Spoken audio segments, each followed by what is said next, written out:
poems and sing those psalms like they're not the golden oldies but have just been downloaded into your iPods. Let's go slowly. Well, you know, that's not very hard to do on a donkey. They very rarely hurry. And I can tell you when you will be very grateful for that. It's when you are clinging to the bridle, looking over a ledge that goes 3,000 feet straight down, and you've agreed to this very perilous journey to the bottom of the Grand Canyon. And if you ever do that, you will be very grateful that you are not on top of something that has gallop in its vocabulary. I promise you that. You will be very grateful for how slow a donkey goes. So we're starting slow on this pilgrimage music week, Jerusalem to joy. But who can blame us for wanting to head the parade riding something with a little more horsepower, a stallion, a magnificent war horse? Now, I'm only going to address myself to those of you who are Shrek fans, okay? Because I know that you identify with donkey, a la Eddie Murphy. And if you are a Shrek fan, you will know, as a matter of fact, that you get it both ways. Because if you, as donkey, risk drinking the happily ever after potion, which is stolen from the fairy godmother as a test of loyalty for your friend, you will get to be transformed into a shining white stallion, and then you, forget it, just see the movie. So with that one exception, donkey. You know, it's because of that saga, Shrek. Donkey is now a proper name, not a general noun. Did you realize that? Donkey is now a name of a well-established, internationally recognized personality. It might transform Palm Sunday processional someday. Imagine a donkey disco down the aisle. Well, we live in hopes. Now, these Shrek sagas make it logical to a certain generation, and that may be all of us who are young at heart, logical for ogres and messiahs to go on a pilgrimage with an ass.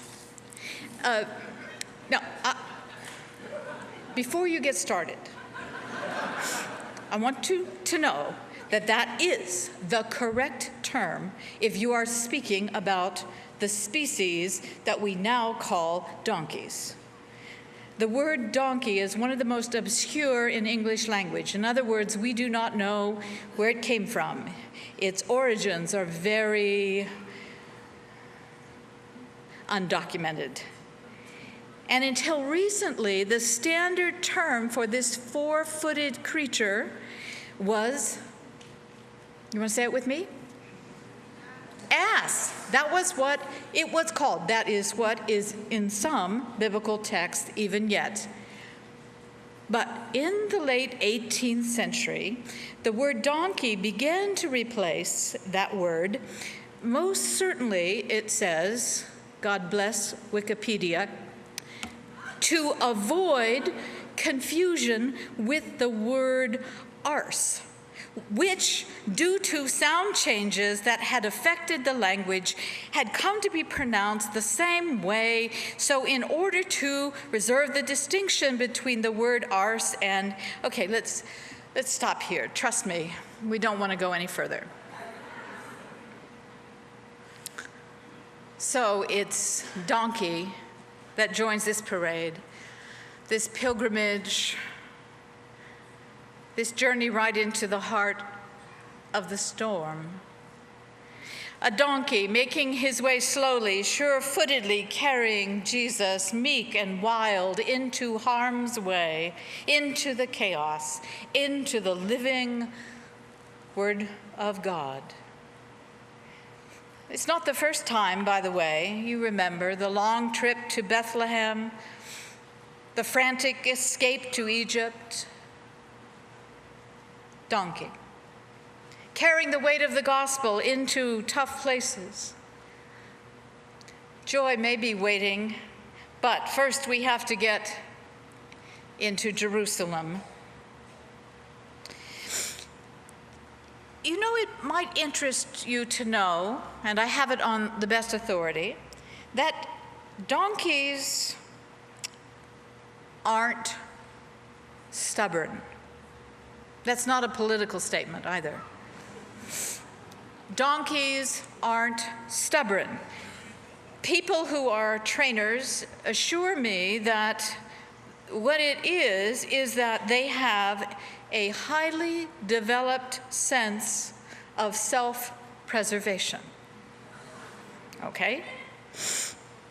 It is difficult to force or frighten a donkey into doing something it sees as contradictory to its own best interest. Remind you of anyone? Think about that for a moment. Donkey. Can I call you that? It's a term of affection and even biblical integrity. I tend to use the old-fashioned word when I refer to myself, but if I could I call you donkey in the plural as well as the specific? Donkey, I'd like us to consider something else we may have overlooked on this journey.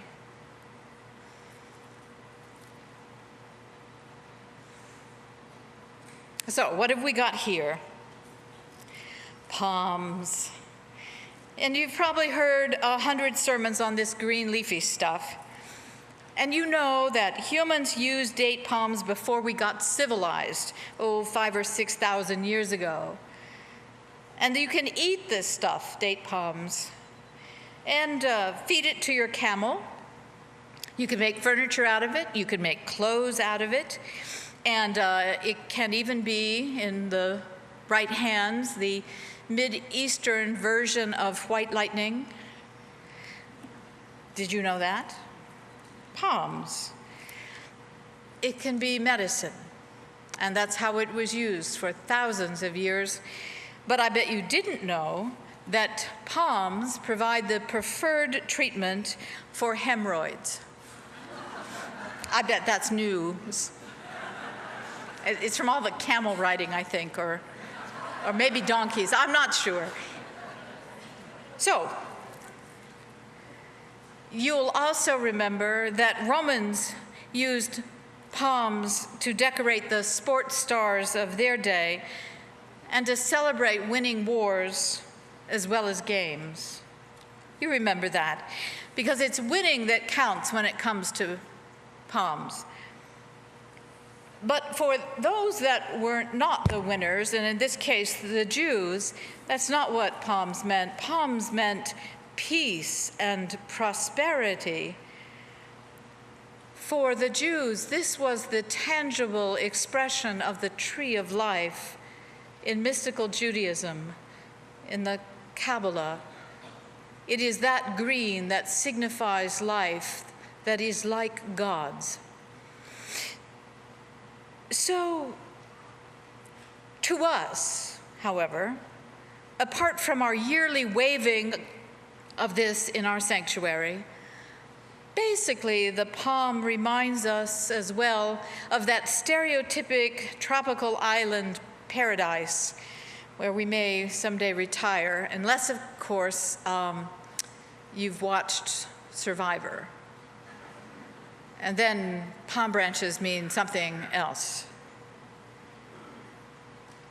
So once a year, we take this green branch into our hands, and we have to decide what to do with it. We have to decide what to do with it. It's a question of human freedom. When we take into our hands, we have a choice. What we take into our hands.